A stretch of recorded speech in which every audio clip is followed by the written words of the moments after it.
Gotcha. Welcome to Kingdom Hearts and its storylines. I just met a guy who said he wanted me to explain the nature of the panel, like questioning that it wasn't a deep storyline. So hopefully I can convince you otherwise.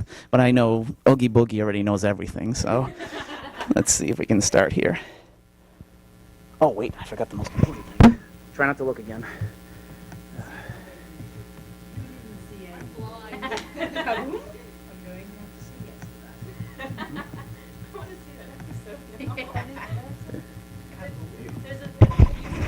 In this case, I am the inferior.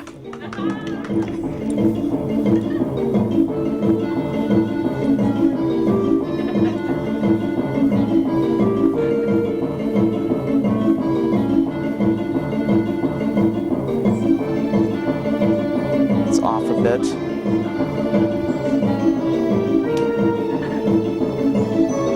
The picture's off a bit. I'm no. Well, that's okay.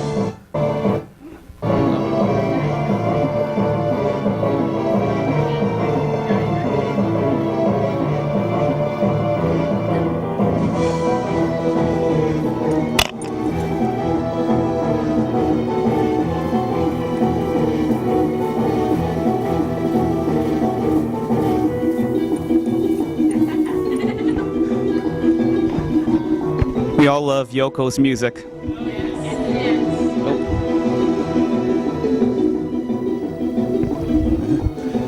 just waiting for the song to end. I forgot to program it.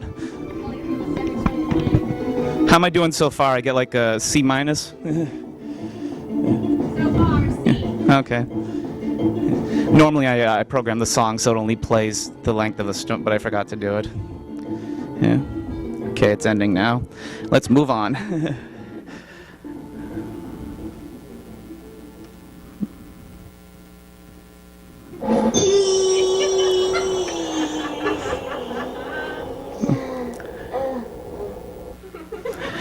Now, the basic nature of this panel is about the mysteries of Kingdom Hearts, and I think it started ever since Nomura put a hidden ending in the first game known as Deep Dive, and then he expanded it to another side, another story in Final Mix, and it came a long way from a kid swinging a giant key who was in Mickey Mouse shoes, and I immediately started to recognize there that, I mean, I'd always known Kingdom Hearts would be something special just because of the people who made it. It wasn't, as I like to say, if Disney had made it, it would most likely have been a terrible game.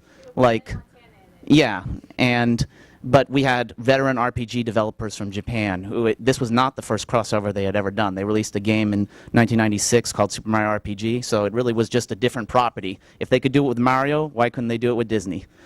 And I always wonder about, like the first time they mentioned Organization 13, they referred to them as the 13th Order, and specifically that we were always wondering about the hints. Like the first time we saw specifically the person who would become Xemnas was in this following clip, if it will catch up with me.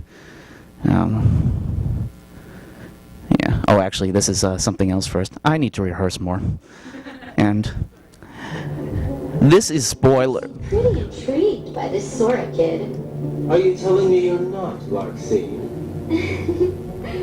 Haven't decided yet. I think what intrigues me more is what you see.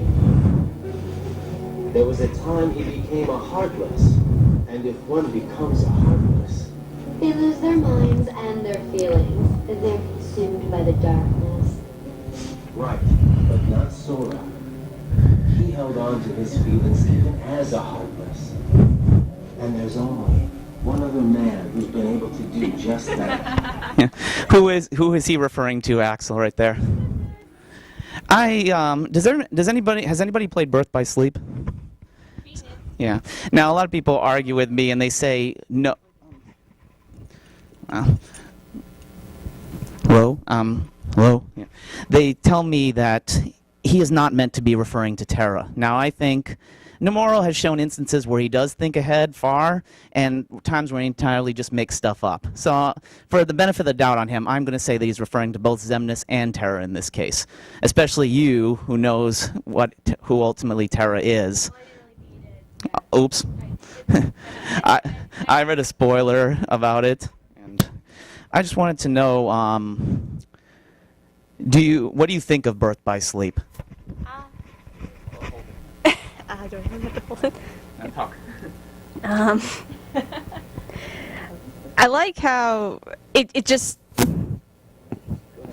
how it dives a lot deeper into the actual story, but behind how Sora, ends up becoming before Sora becomes the Keyblade Master, just what happens before, and how the Heartless came to be and the organization, at least most of the members. That's what I like about it, is they kind of give the organization members a backstory. And was it that point where you realized that this was not going to be a quick cash in? This was like meant to be a real story? And have you ever had to deal with a lot of hate from someone who said this is not a serious story, this is not a legitimate thing, just because Disney's involved with it? Tell me about your experiences. Well, just a lot of people, because it's Disney, they're like, well, it's got to be a kid's game. It's not going to be fun. It's going to be just stupid, and so, but it's not. So. Well, I have a good one for you. A lot of people were surprised initially that Nightmare Before Christmas was in the game, because I guess some people didn't know that it was a Disney movie because it had been published initially under Touchstone. Were you delighted by that choice? Yeah, I was completely psyched by it. It's my favorite movie, so. I have to listen to them. Yes. Okay. Would you like to say anything? Okay. I'm trying my best here. See, now let's move on. And this is probably the first instance right here where we, let's see if I got the right clip. I don't know, this is just a little fun clip I thought I'd put. Yeah. Padding my length. Now this is probably the first sign that they did have something more in mind. Final Mix premiered in December of 2002, and we all knew about Sephiroth because that was our little bonus American treat. And then the Japanese said, haha, and then they gave us this. And this is just the essence of my... oh boy. I pressed it, I shouldn't have let it play. I apologize. Oh boy. Well, I do have powers over nothingness, but they don't always work correctly. And my computer's really old too.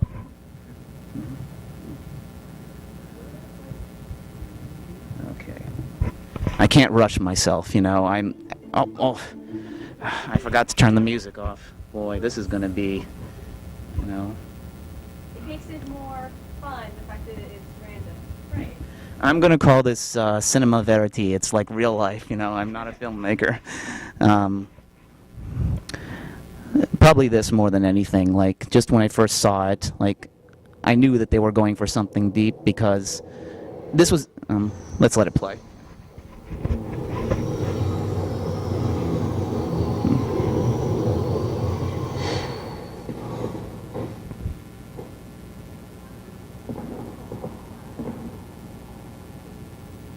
Who are you?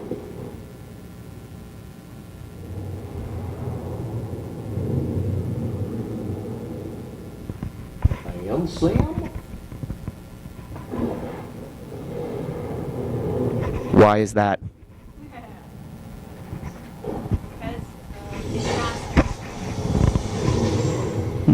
Who does he look like? What's that supposed to mean?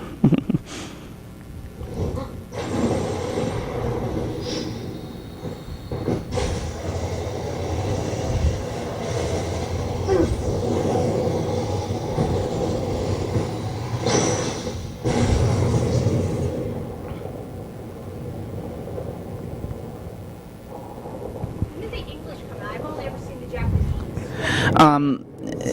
We have to thank YouTube again for that. There had been translations available as early as January of 2003, but you had to read FAQs before. YouTube is awesome, And I didn't see this clip for the longest time as a result because I had no idea what he was saying.